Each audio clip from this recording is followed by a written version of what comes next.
दिलीप कुमार आणि मधुबाला यांच्या अभिनयानं सजलेल्या मुघले आझम सिनेमाचं आता नाट्य रूपांतर होतंय। एनसीपीएची निर्मिती असलेलं मुघले आझम हे नाटक आता हिंदी रंगमंचावर आले आणि यात अनारकलीच्या भूमिकेत आहे आपली मराठमोळी गायिका प्रियंका बर्वे। पाहूयात याच निमित्तानं आमचे प्रतिनिधी प्रशांत अनासपुरे यांनी प्रियंकाशी केलेली ही खास बातचीत।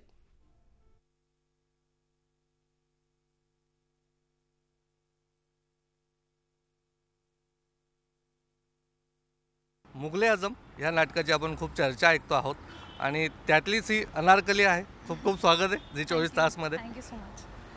आम्ही बघतोय की हे खरं तर सरप्राईज होतं सगळ्यांसाठी आणि तुझ्यासाठी पण की प्रियंकाला आम्ही एक सिंगर म्हणून ओळखतो, तुझे अनेक शोज बघितलेले आहेत गायिका म्हणून, आणि एकदम स्टेजवर येते आणि हिंदी नाटक करतेस बॉलिवूडमधलं दिग्गजांसोबत। कसा एक्सपिरियन्स?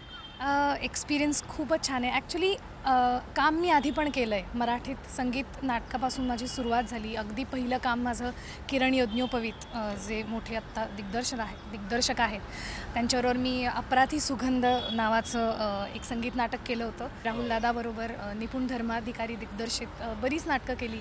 संगीत संशय कल्लोळ केलं, सौभद्र केलं, मानापमान केलं, आणि त्याच्याचमुळे कुठेतरी मला मनात हे फिक्स झालं की हां, मी एक संगीत अभिनेत्री म्हणून माझी एक नवीन ओळख होऊ बघते आहे। त्यामुळे आणि हे नाटक आलं, ही संधी माझ्याकडे चालून आली आणि खूप म्हणजे ही संधी तुझ्याकडे कशी आली? कारण अनेक बॉलिवूडमधल्या ॲक्ट्रेस म्हणूया की या नाटकामध्ये काम करण्यास उत्सुक होत्या, ही येणार ती येणार अशा बातम्याही खूप येत होत्या, पण फायनली प्रियंका बर्वेचं नाव आलं। आम्हालाही खूप म्हणजे छान वाटलं, पण सरप्राईज होतं। हो, फिरोज अब्बास खान दिग्दर्शित हे नाटक आहे आणि खूप ऑडिशन्स घेतल्या गेल्या। मुकेश छाबरा बॉलिवूडचे मोठे कास्टिंग डिरेक्टर आहेत, त्यांनी कास्टिंग केलं आहे या नाटकाचं। तर खूप ऑडिशन्स चालल्या होत्या अनारकली या रोलसाठी, पण त्यांना सिंगर, अनारकली ही पहिले सिंगर आणि मग अभिनेत्री अशी, म्हणजे सिंगिंग तिचं मेन पाहिजे असं त्यांना ते शोधात होते।